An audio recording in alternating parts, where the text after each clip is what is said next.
What is going on, Nerds of Wrestling, and welcome to another episode of What's Up Wrestler, a podcast by Nerds of Wrestling. I'm your host, Justin Del Rio, and my guest at this very time, Hunter Tarca. What is going on? I hope I did not botch that name. How are you, my friend? No, man, you nailed it. You nailed it. Woo! They're doing Let's good. go. Doing good. It's been a good day. Yeah, hell yeah. It's Tuesday. It's beautiful outside. I don't know if you saw Raw last night. Not sure. Austin Theory tried to cash in, but people Yeah. are pissed about it. I don't know how you feel about it. People are pissed. What are your thoughts on Austin Theory trying to cash in? Not even on the WWE title, but the United States title. It's I know like I don't know about if you ever played like the video games or anything, Yeah. the old WWE games, but I know that you could cash in on other champs other than the world champs in the games. Right. So I thought it was kind of cool to see it kind of on TV because nobody's ever done that before. And I mean, Seth Rollins was down, man. So he saw an opportunity, took it, just didn't work out. Right. And a lot of people thought that he was gonna when he appeared at NXT, he was gonna cash in on the NXT title. I thought that would have been something unique, something different. Like you said, no one has ever cashed in on a non-world title. So cashing in on either the NXT or even the United States, it was something different. But obviously, it didn't play in Austin Theory's favor. He failed, and he is no longer Money in the Bank briefcase holder. Which a lot of people are saying that hey, he might get it back, but we'll see. But before we go into more about Hunter, drop those plugs, man. Tell the nerds where they can find you.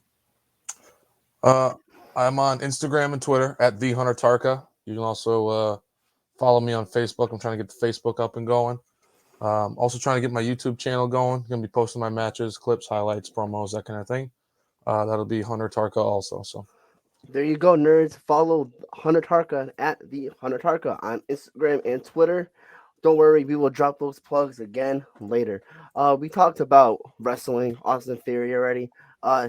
Growing up, man, there's so much wrestling going on right now, and I've talked to a lot of wrestlers about wrestling right now. It's kind of overwhelming to the point where you're like, okay, it's getting really hard to keep up with all these new promotions, all these new wrestlers, this new stuff going on.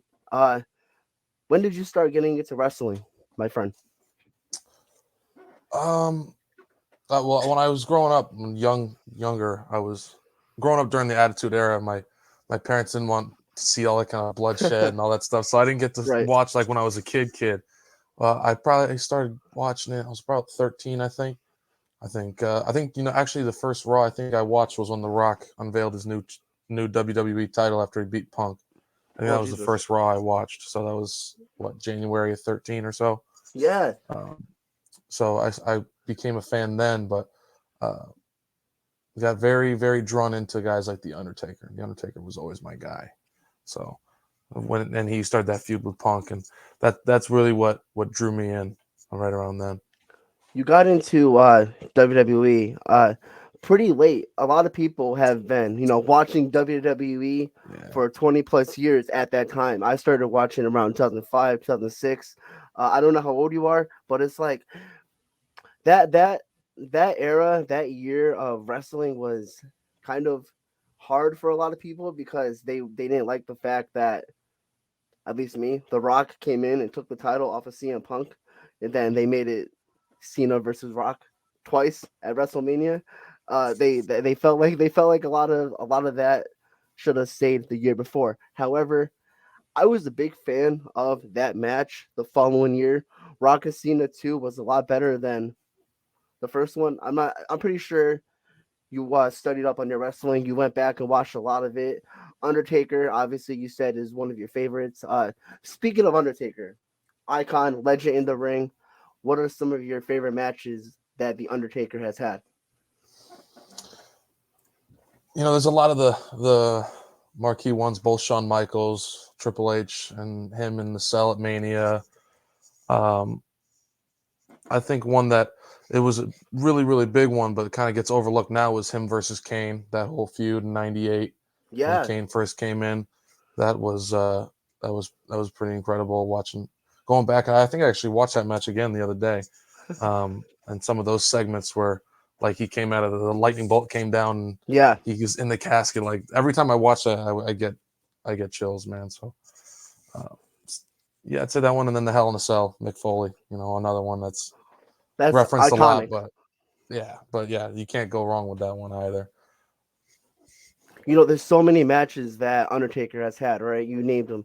Shawn Michaels, WrestleMania 25, 26, Undertaker, 17. A lot of people, I don't know if a lot of people forget to mention that they wrestled at WrestleMania 17, but they wrestled three times at WrestleMania. And which is crazy to think about because, looking back, okay, Undertaker wrestled Shawn Triple H at 17.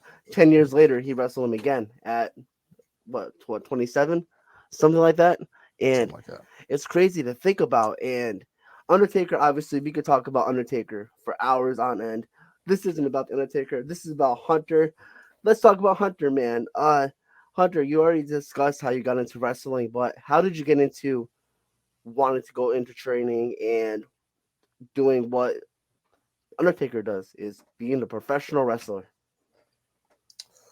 Um, that was kind of a that's an interesting story. It was kind of as soon as I started watching, I was pretty hooked. Obviously, I know a lot of people, like you said, weren't overly thrilled about the whole Rock and Cena thing again. But as a new fan, then I didn't know that they even wrestled the year before, so it was like it was still. But the whole production of it just drew me in, and I was like, damn, that's really really cool. I want to get into that. Um, I heard about a couple schools like as I got into college once I turned like 18 or so. But my parents really wanted me to go to school, so I went to college. Wasn't really working out, so I decided one day that it was time to make a change in my life and put maybe the education on hold and to go follow my true passion. And I found PAPW, and that's the home training grounds, and it's been an excellent experience since then. You were discussing how you went to college first, and your parents said, go to college. Were they overly thrilled that you put college to the side and wanted to do wrestling? Like, because I hear a lot of stories about parents being on board, parents being like, "Hey, you're 18, do whatever you want," or parents being like, "No, absolutely not." They wanted me to try and get that education so I'd have a safety net first. But I really gave college my all. It wasn't my thing. I was, just in school learning is just not how that's not how my brain works. And I tried really hard Yeah, for a couple of years at school, and at that, it just wasn't working out. And they saw that, and they saw how much effort I was putting in, and it just wasn't working out. And they said, you know what, go for it. While you're young and you have time. At least they've been very, very supportive the entire time. that's incredible, man. And at least your parents were like, "Hey, you gave it a shot. Go wrestling." Obviously now they're on board, right? And you said PAPW is your stopping ground. Paul Roma's school promotion, great promotion out there. What was it like going into training, stepping into the ring? Must have been very intimidating because there had to obviously there's wrestlers who are training till this day to up their craft in that sport. And for someone new, must have been this is scary. What was that like? I was very, very excited. I remember being excited. Um, then I walked in the door, and there was a few people there that was like, oh wow. It was there. Flash Waller was in there. Kylan King Yep. was in there. Um, but there was one very, very large presence in there by the late great Jim Anderson was there. Um, and I remember I look up at him and be like, oh, I don't know, like if I got to wrestle guys like that, what am I gonna do? I was Right. quite a bit lighter than than I am now. I was a little bit smaller, but then he turned around and gave me shook my hand, and everything was cool, and then got me in the ring. And I remember the first bump, and my first bump I took, I was laying there. I remember looking up and thinking that wasn't what I expected, but I think I can do this. I took a few more, and started hitting the ropes, started loosening up, and all those guys down at PAPW are awesome. They take care of each other down there. It's a great family atmosphere down there. Um, I don't know. I wouldn't. There's other great schools in the area, Right. but I couldn't imagine having started someplace else. Really. PAPW, as you said, great school. I've heard a lot of great names: Kylon, Dustin, Jim Anderson, and Richard Holiday. I think he even trained at PAPW under Paul Roma. Which Richard Holiday, he's doing his thing, doing great now. Uh, is it intimidating sometimes to know, like, hey, a lot of people wrestled here, and is that like, is there any pressure that you kind of put on yourself that you want to put to a certain level? I wouldn't say pressure. I would say more motivation. Like these guys, the Holidays, the Flash, the Kylan Kings, the Haven, those guys who are doing awesome things. They all branch from this same spot. Right. I'm learning from the same people, doing the same drills, all that stuff. So I figure, you know, learning and talking to them, learning what they did, you know, it, and they're very much guys that they bring you up with them. They don't hold you down. So learning with those guys, I think helps me want to get to that level with them and be where they're at. And, you know, I sit there and I realize I'm in a place where I can do that. I can do that with them because Yeah. that's, like I said, it's where they were, when I were, 2 years in, I am where they were, you know what I'm saying? When did you start? When did you finally decide? Like, what was the year? What year was it when you decided this is what I'm doing? I left school March of 2020, right before like weeks before the pandemic, Yeah. weeks. And I decided, I needed to get, a better car. So I saved I had been saving my money up, I bought a more reliable vehicle because the training center is about an hour away from me each way. Um, so I saved up, got a better car, was planning on going down, and then the world shut down. Yeah. The world shut down. And I was like, damn, it was so close. And the first class that they had after that, I reached out to Mario, was wondering when they would open back up. He reached out to me. It was the end of May, a couple months later. And that's when I started. I think the first day I trained was May 29th of 2020 was my first Damn. training day. Wow. See, because I always hear stories about these wrestlers starting to train in 2020, stopping because the world shut down. It literally shut down. We had nothing to do.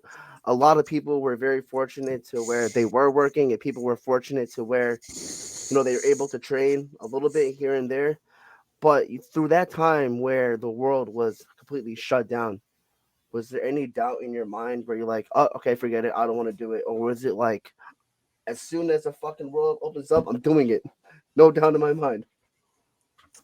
No, there was never any doubt. I know, but basically since I started watching wrestling on TV, I knew this is what I wanted to do. Um, so for the 8 years prior to the world shutting down, I knew I was going to get there eventually. And there's always obstacles on every road Of of course. everything that's worth anything. So I just figured just one more obstacle, get past this, there's, and I'm glad I did that because, like I said, everything down there has been great. Absolutely. And I love that because a lot of wrestlers, like I said, they had the doubts, but they kept going and kept going, and you kept your pedal on the gas the whole time, which is incredible, man. Through that time of, the world was shutting down, you couldn't train. Were you studying up on wrestling? Did you discover any new promotions? Because the crazy thing about New England is that we have a vast majority of independent promotions, not only in New England, but Jersey, New York, fucking Canada, Japan, all over the world, man, is wrestling. Did you discover any new promotions, wrestlers, where you were like, okay, when I'm done training, I want to wrestle there. When I'm done training, I want to wrestle him or During her. that time, I was kind of just studying PAPW then, watching a lot of their stuff that they post on their YouTube, watching a lot of the matches there, trying to get a feel for what I was getting into. As I got training was going, I found out of places like Test of Strength and Yep. NEW and places like that. But yeah, mostly Paradise Alley. I remember right after the pandemic, they posted a couple matches. I think Big Jim and Bull Dread had a match that they posted on YouTube. That was a YouTube exclusive, and then I think it was the Haven. And I forget, I can't remember who they wrestled, but they posted another match then for, I think it might have been just like another street fight. Um, so I remember watching those matches and trying to figure out, okay, this is the kind of production that they have. This is what I'll be getting into instantly, and kind of setting myself up to or better understand what I was getting into. Absolutely. And obviously, because you were able to study all PAPW and you started training in May, I feel like May is a good time where things were kind of dialing down, but it was Yeah, a still little like bit. at the middle where we're like, okay, you guys can go to work, but be careful, wear your mask, social distance, blah blah blah. I feel like everything is over now. Fingers crossed, right? But when you started training in May, right? And you're doing what you're doing, you're taking all these bumps. How long was your initial training? How long did it take for you to where you were like, okay, your trainers thought you're ready, you're booked, let's do it, let's get you going. Um, Actual training time, I want to say about 7 or 8 months or so. About there was a couple month period in there where I didn't go to training at all because I was working a lot. Um, but it was about 7 months or so. We debuted at the end of March. That's when Battle Academy Attack Flash was, I think, March 27th of 21. So it was about 10 month gap. Didn't train for about three. So about I would say about 7 months. That's pretty good for 7 to 8 months. A lot of people train for a lot longer than 7 to 8 months, but you must have picked it up pretty quick where they're like, hey, this he's ready. He's ready to get booked. What was your first match? Because that's another question I always ask. Because I love hearing stories. I know it was quite some time ago. You said it was a tag team match. What was that like, and what was going through your mind as that was happening? My first match was a tag match. I tagged with Jake Lynn. We wrestled the Haven. Nice. Um, I remember being extremely nervous. Obviously, never being really in front of a crowd before. Absolutely terrifying. And my number one fear is like literally like public speaking. So that was always that was another obstacle. But yeah, I remember we had like a good amount of time. They put us. I don't remember what part of the show we were in, but um, I remember just going over it and what me and Jake wanted to do and how we wanted to make our initial impact. And I remember thinking, for a first match, it went pretty well. And I am very proud of it from a first match. And like I said, that I've known the Haven for a while, and I was very happy that they were my first because wrestling with your friends is always makes it a lot easier. Yeah, especially the Haven. They're great. Oh Oh man, man, they're they're doing amazing, fantastic. and I'm so happy for both Jay and Sean. To be backstage to do this wrestling stuff. You were probably like, this is so cool. Like this is what it's like. This is like, okay, I got to talk to them about this. I got to talk to him about that. Was there any doubt in your mind where you were like, okay, I don't know if I could do this right now. Obviously, you said there's no doubt ever, right? But were there any doubts like before matches where you were like, oh yeah, I don't know if I can do this today? um, I wouldn't say doubt. I would say so. Again, obstacles. Yeah, There's gonna be parts of your career and certain matches and certain promos where you're like, "This is gonna be hard. This is gonna be, I want to make sure I do it right because I'm a perfectionist at heart. So anytime that I make any kind of mistake, I get irritated with myself very quickly. So I think the biggest obstacle for me is making sure that I'm perfect, when as perfect as I can be. Um, that's I wouldn't say that I was ever like, I've been in locker rooms with guys that I know are better than me, or are fantastic talents, like, especially at like places like Northeast and places like that, where they got guys that are like on TV. I'm 2 years in and I'm sharing a locker room with these guys. Like, that's Yeah. crazy. That's crazy. But no, I just really focus on being the best that I can be before every match or segment that I'm in. When I first saw you, it was at Northeast Wrestling with Chris Battle. Chris Battle, obviously a big icon at Northeast Wrestling. He's been there for years. I remember I saw him tag team with his brother Anthony back at uh, CTWE before Northeast Wrestling took over the venue, Mhm. and that just goes to show how much love and passion Chris has for all of not only Northeast Wrestling but the business itself, right? And Chris, obviously, again, he's an icon, great guy. How did the Battle Academy start? Because I know it's you, Skylar, Lorenzo, and Jake, and obviously Chris. How Mhm. did that come to be? Um, Not too long after I came back from that stint away when we were training, he pulled the four of us aside and kind of just, hey, we're having this idea. We become like the evil dojo, and we want to have this big feud with Flash and Kai and the whole Miracle Generation. Um, are you guys interested? And it was the four of us that he pulled aside, and we were all like, yeah, Hell absolutely, yeah. absolutely. Like, that sounds awesome. So that it was literally just like that. It just kind of happened. I don't know how long they talked about it or how long they took them to come up with it, but just one day we were training, they pulled us all to the back and gave us the rundown. We were like, sounds good. And within a couple of weeks, we had our debut.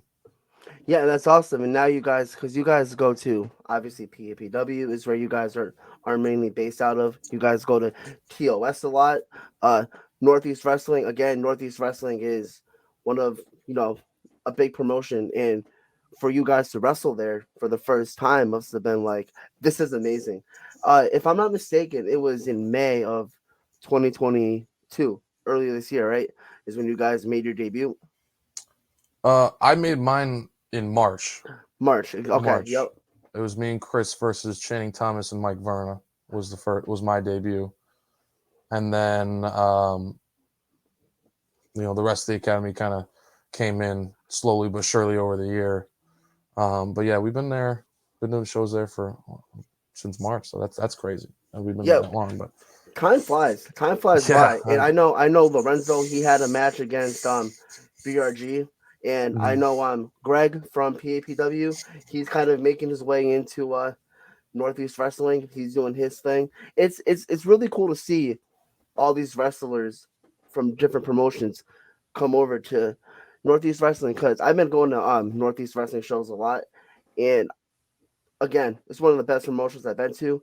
But a lot of the times you want to see something different. You want to see some new wrestlers. You want to see, some new people come in. And I'm loving what they're doing this year. They brought in so many fucking people from PAPW, Tessa Strength. They're all coming in, making waves to Northeast Wrestling. When you were studying PAPW, did you watch any Northeast Wrestling matches? Did you, see any like other promotions other than PAPW? Because I know you said PAPW is what you were mostly kind of studying.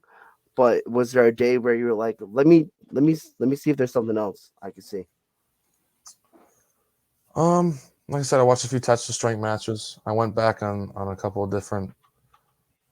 I mostly as I got training and I started branching out to seeing what else was out there.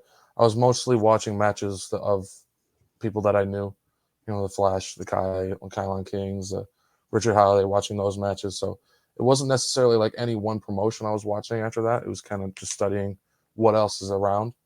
Um, Northeast is mostly just on like high spots. I didn't have a subscription to Yeah, that back then, but yeah, but all over New England, I was watching stuff from all kinds of different promotions, and but like I said, mostly of people that I was PAPW. close to. Yeah.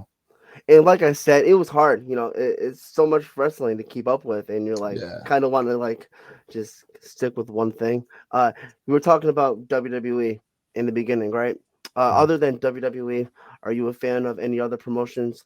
AEW, New Japan, Impact. Again, there's so much. Yeah, there's a lot. I don't keep up with live stuff as much as I used to.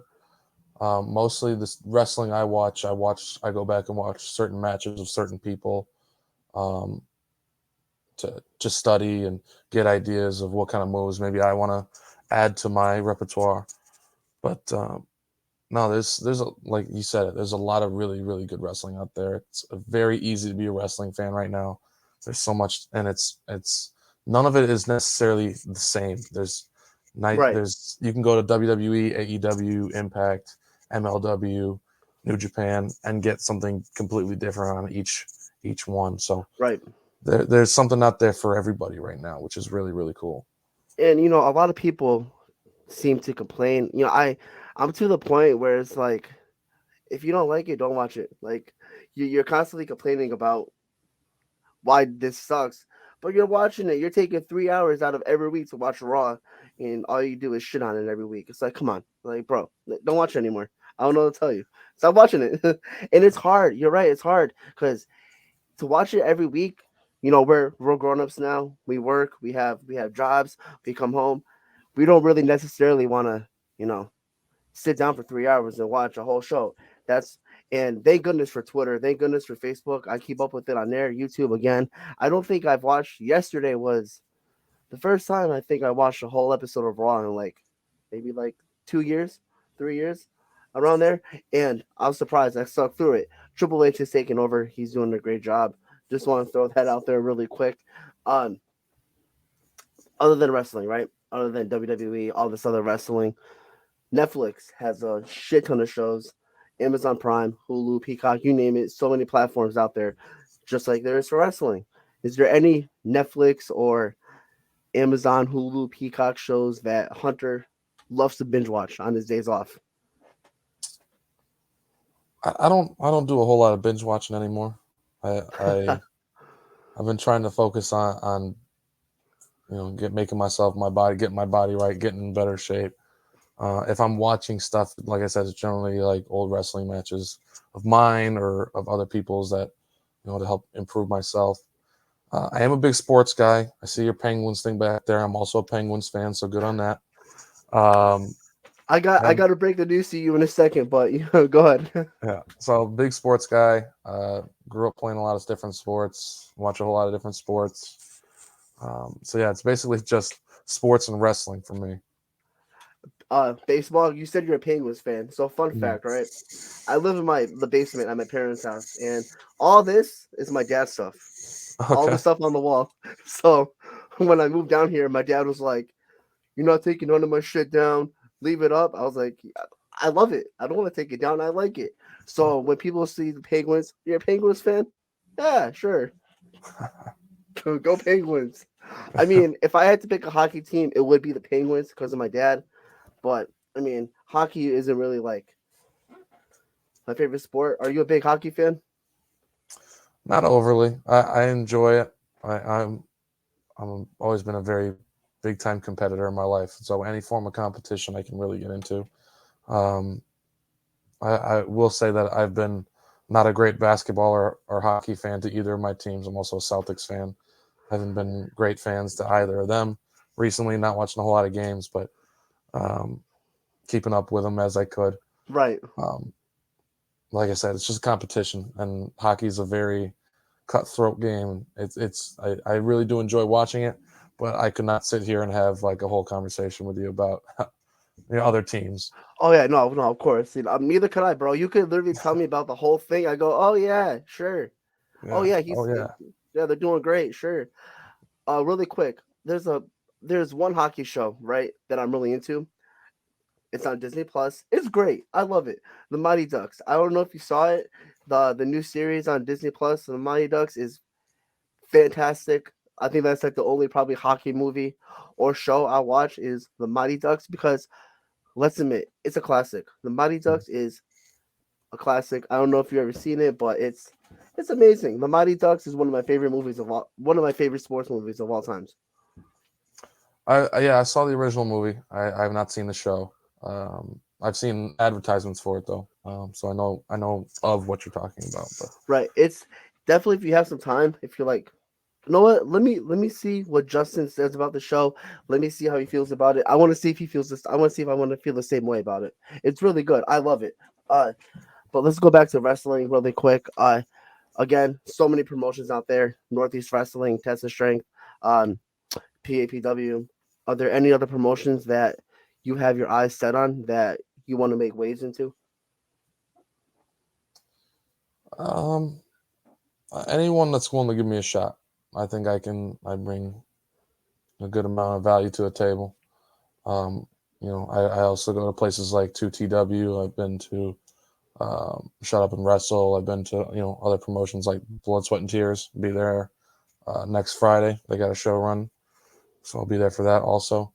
But like I said, whoever gives me an opportunity, I don't. I'm not going to sit here and say, "Oh, I only ever want to make it to Right. WWE." Like, I want this to be my career. I want this to be my life, and whoever is willing to help me make that happen, I have no problem or no bias to go anywhere.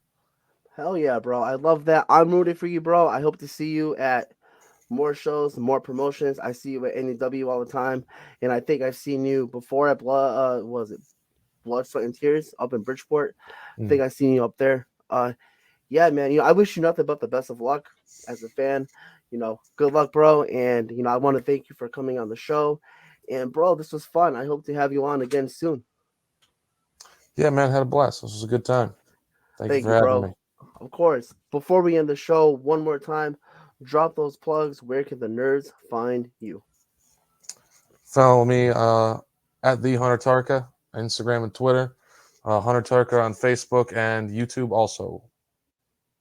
There you go, nerds. You heard it from the man himself. Follow Hunter Turka on all social media platforms. This has been an episode of What's Up Wrestler, a podcast by Nerds of Wrestling. I'm your host. Peace out, nerds.